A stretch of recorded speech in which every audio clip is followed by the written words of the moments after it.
How was your breakfast there, Bubba? Was it good?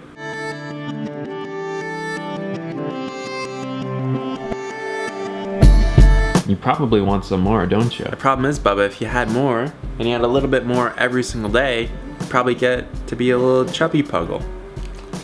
And you're nice and lean right now, so we want to keep you that lean. Breakfast for me is obviously a red lentil chili and some white rice. It's just before 8 o'clock and I'm gonna meet up with Matt at the gates of Saguaro National Park by 9. So I'm really cutting it closer time because it takes me about 35-40 minutes to ride there. I still gotta take these guys to the puppy park. I still gotta get ready and finish my meal. I've just been video editing this morning. Let's go. All right, I'm all set to go.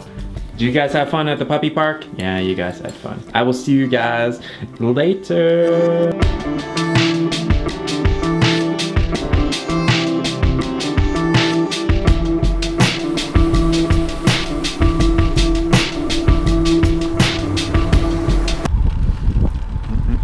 It's Marianne and Matt. All right, so we're taking a ride out to Pistol Hill. So we're on the hill. We're just gonna take a quick little breather and then start some climbing up here.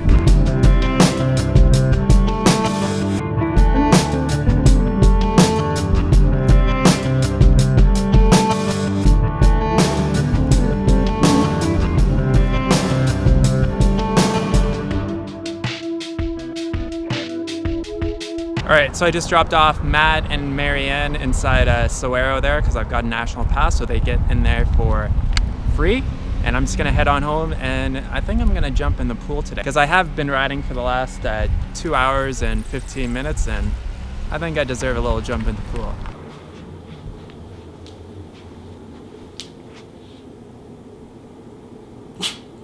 What? What's going on, Bubba? Alright, so I've been back for the ride for just a little bit. I just wanted to finish the video edit on yesterday's vlog.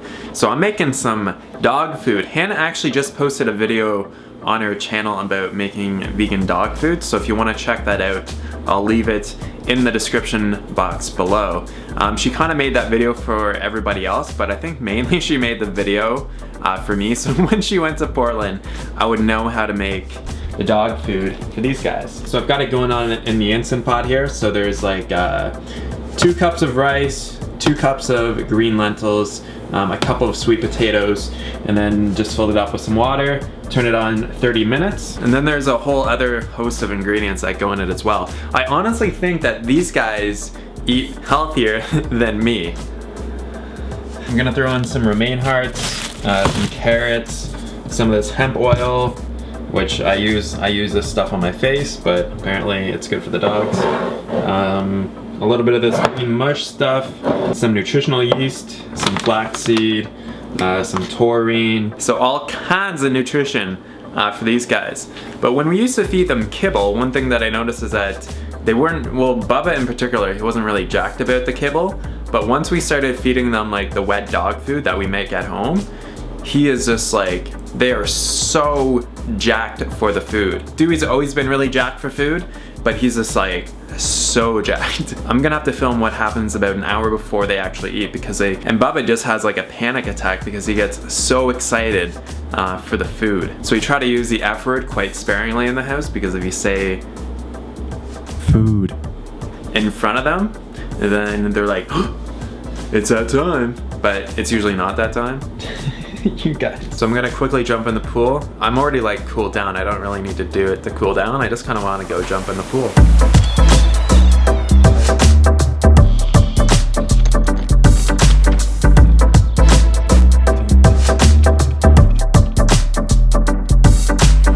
A nice little dip in the pool and a little bit of a tan. I didn't film my jump in. I normally like to film when I jump in the pool, but there were so many kids there. And if I set up a video camera and I start recording, like in a pool area like that, all I can see is like parents just absolutely freaking out. That's the only reasonable conclusion that I can see. So I didn't film at the pool, but I'm sure you know what it looks like when I jump in the pool.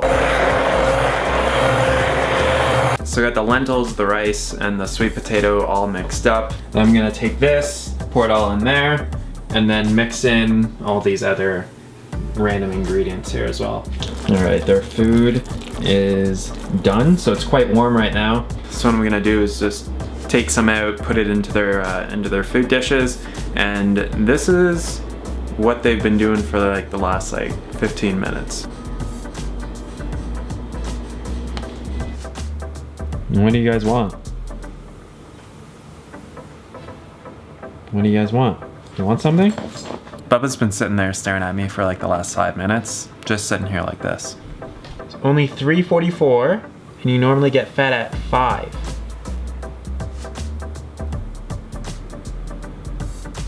What do you want? Are you having your little panic attack before dinner? Oh my goodness, you guys. Do you guys want some food? You guys want some food?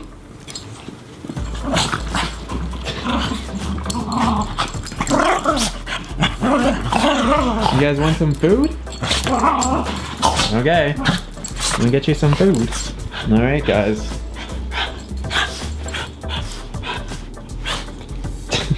They just get so jacked. All right, I'm gonna get their food in little bowls here. Here you go, Bubba. And here's Dewey's little mash. There you go, buddy. Enjoy.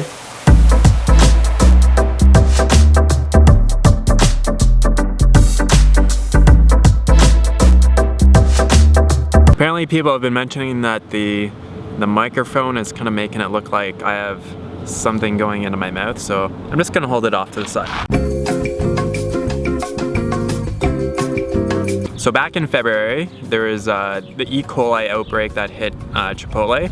So in the first outbreak, 55 people got the food poisoning or whatever it is. I think only like 21 people were actually hospitalized.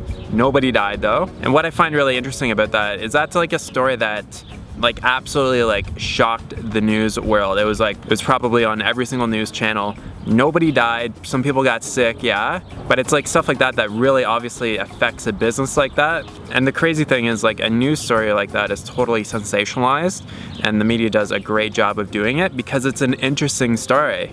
It's like, oh, holy shit, like, you know, people are getting sick here at Chipotle and this is terrible, it's the E. coli thing. And so what I find crazy is that everybody goes crazy over this little like E. coli outbreak at Chipotle, but people are dying at a rate that you can measure by the minute by diseases that are totally preventable and usually like reversible in most cases as well.